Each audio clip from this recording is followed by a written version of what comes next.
I remember the moment like it just happened. My name's Rachel. I'm 32 years old, and honestly, I don't know what I was thinking. I was sitting in the kitchen, casually chatting with my sister Danny about something I probably shouldn't have said out loud. Now, you know when you vent a little too much and realize later you should have kept your mouth shut? Yeah, that was me. I don't think I meant for him to overhear it, but maybe deep down, I didn't care enough to keep my voice down either. I told Danny that if I had to do it all over again, I wouldn't date Aaron, my husband. I said it so flippantly, like it was no big deal, as if I were talking about a bad haircut instead of the man I promised to spend my life with. I don't even know why I said it. Maybe I was feeling bored, or maybe I just wanted her sympathy. Aaron wasn't even doing anything wrong at the moment. He was in the other room, probably scrolling through his phone like he always does when he's winding down after work, but I said it. And then the silence hit me. It wasn't Danny's silence. She's used to my dramatic outbursts. It was the kind of silence that feels heavy, like the air suddenly shifts.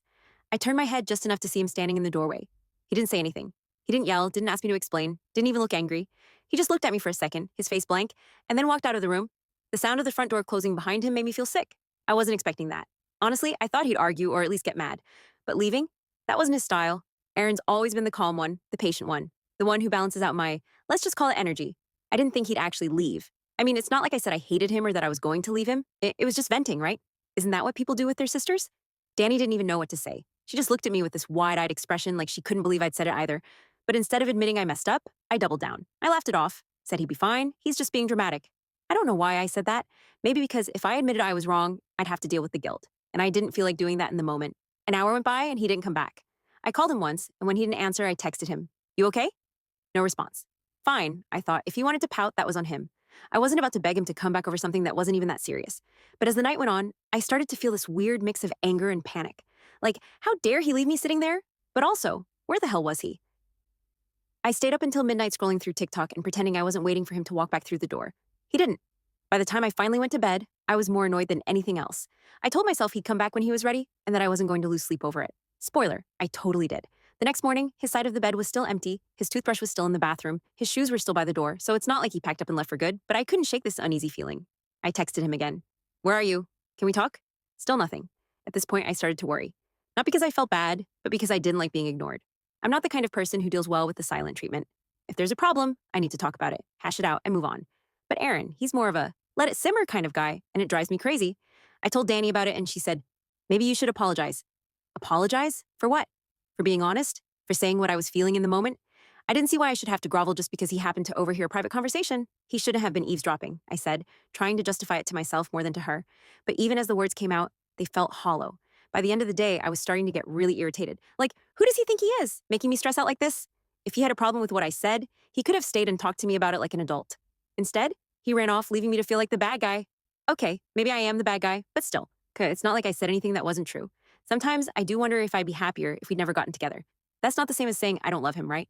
But as much as I tried to convince myself I was in the right, a small part of me started to wonder if this time I'd pushed him too far. Aaron's always been the kind of guy who lets me take the lead, who goes along with whatever I want, even when I know he doesn't always agree. I guess I'd started to take that for granted. I always assumed he'd be there no matter what. But now, for the first time, I wasn't so sure. The hours kept ticking by and still no word from him. I tried calling his mom, but she hadn't heard from him either.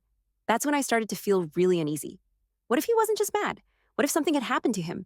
But then again, Aaron's not the type to get reckless or do something stupid. If anything, he's the most predictable person I know. By the time it got dark, I was spiraling. I didn't know if I should be mad, worried, or just over it. I wanted to text him again, but I didn't want to seem desperate. So instead, I sat there staring at my phone, waiting for it to light up with a message that never came. The next day came and went, and Aaron was still gone. I told myself to stay calm, but every time I heard a car outside, my heart jumped. I kept checking my phone, refreshing my texts like an idiot, as if I'd somehow missed his reply. Nothing, not a single word. At this point, my irritation was taking over. Who does that? Who just leaves and doesn't tell their wife where they're going? It was immature, plain and simple. But then, as I sat there staring at my coffee, the thought hit me. What if he was really done this time? What if I had finally pushed him past the point of no return? It wasn't a thought I liked entertaining, but the more I tried to brush it off, the more it stuck. Aaron wasn't like this. He didn't do silent treatments or games. If he was gone, there was a reason, and maybe it was bigger than I wanted to admit. Around noon, Danny called to check on me. "Have you heard from him yet?" she asked, her voice softer than usual, like she was trying not to spook me. "No," I snapped, and honestly, it's ridiculous. He's the one making this a big deal, not me. "Rach," she said carefully, "you kind of made it a big deal first." I wanted to hang up on her. "You're supposed to be on my side," I said instead. But even as I said it, I felt a sting of guilt. She wasn't wrong, not entirely. Maybe I had made it a big deal, but it wasn't like I'd planned to hurt him. I didn't think he'd take it that hard. It's not like I told him I was leaving or that I didn't love him. People vent all the time. He was just being too sensitive. By evening, I'd convinced myself I needed to stop waiting. If he wasn't going to come back on his own, I go find him. I called his mom again, but she still hadn't heard from him. I tried a couple of his friends too, but either they were covering for him or they really didn't know. One of them, Mark, sounded genuinely surprised when I asked if Aaron had been in touch. Everything okay with you two? He asked. I had to bite back the urge to snap at him. Yeah, fine, I said quickly. Just checking. After that, I drove around for an hour, not really knowing where to go. Aaron wasn't the type to hang out at bars or crash on a friend's couch without saying anything. He was steady, predictable. So where the hell was he? When I got home, there was still no sign of him. His toothbrush, his shoes, they were like ghosts reminding me he should have been there. I stood in the kitchen for what felt like forever, staring at the front door and willing it to open. But it didn't. The house was too quiet, and I hated it. I started scrolling through our bank account, half out of curiosity, half out of desperation to feel like I was doing something. That's when I saw it. A hotel charge from earlier that day. He wasn't with his mom or a friend or, God forbid, someone else. He was at a hotel, alone. I didn't know whether to feel relieved or furious. So he was okay. But also, he was hiding out in some hotel, avoiding me like I wasn't worth talking to. The nerve. I called the hotel immediately. I didn't even know what I planned to say if he picked up, but it didn't matter because the desk clerk wouldn't confirm anything. I'm sorry, ma'am, she said in that fake polite tone. But I can't disclose any information about our guests. I wanted to scream. Instead, I hung up and started typing out another text. I know where you are. Can you just stop being childish and come home so we can talk? I stared at the message for a few minutes before deleting it. If he wanted to act like a coward, let him. I wasn't about to beg. Still, the knot in my stomach wasn't going away.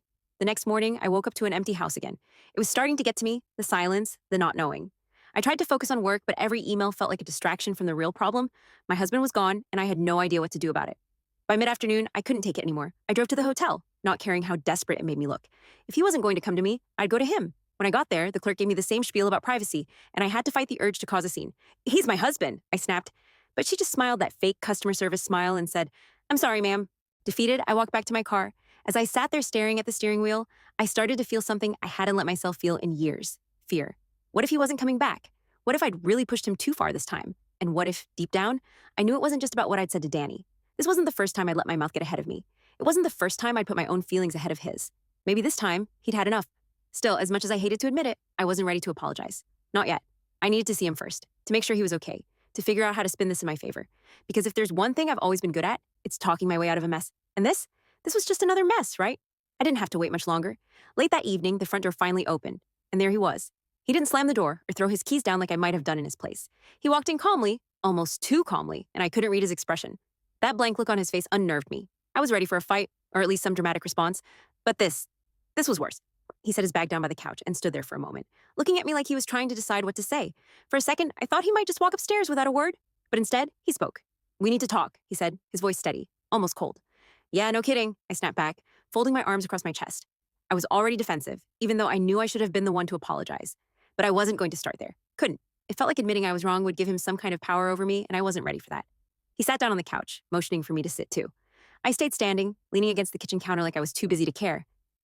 You going to explain why you ghosted me for 2 days? I asked, trying to sound casual, but my voice came out sharper than I intended. Aaron sighed, rubbing his hands together like he was trying to warm them up. I needed space, he said, to think, to figure out how to even talk to you after what I heard.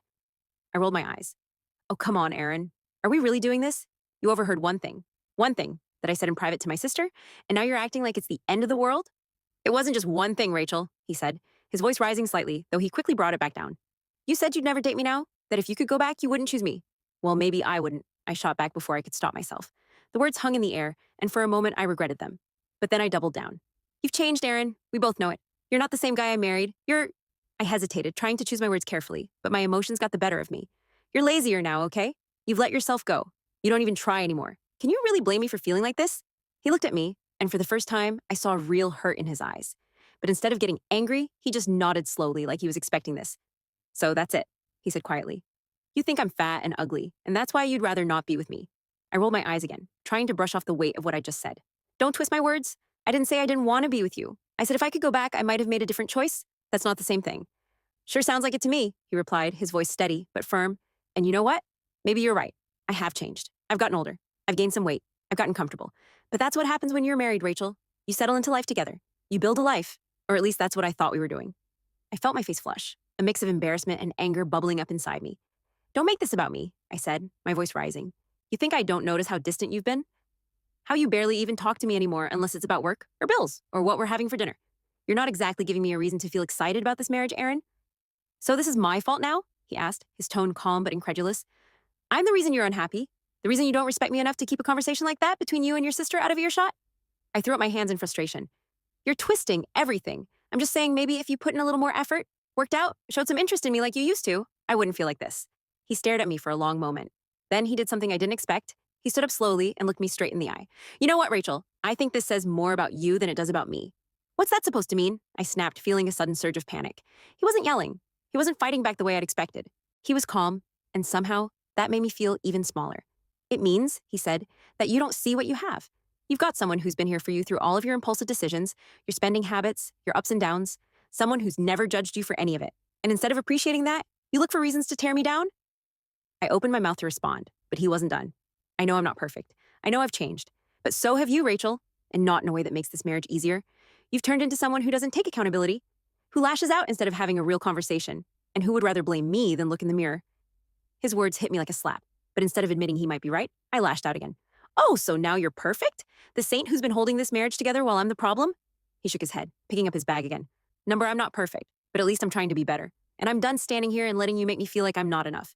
If you can't see the value in me anymore, maybe we need to take a step back. I froze. What are you saying? I'm saying I need more than this, he said, gesturing between us. And if you're not willing to work on it, then maybe I shouldn't be here anymore. He didn't yell. He didn't slam the door. He just walked out, leaving me stunned and more confused than ever. Over the next few weeks, Aaron didn't come back, not even for his mail. I tried to distract myself with work, friends, anything to avoid the silence of the house. But no matter what I did, the emptiness followed me. Aaron wasn't just gone. He had taken a piece of me with him. A month later, I saw him. He was at a coffee shop, sitting at a table with a woman I didn't recognize. She was pretty, effortlessly pretty.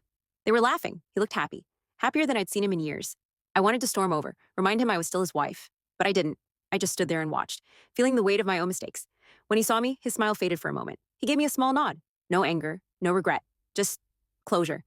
And just like that, I realized I had spent so long blaming him, tearing him down, that I hadn't seen how much he was giving me. And now it was too late. For the first time in my life, I felt truly alone. And for the first time, I realized it wasn't Aaron who had failed me. It was me.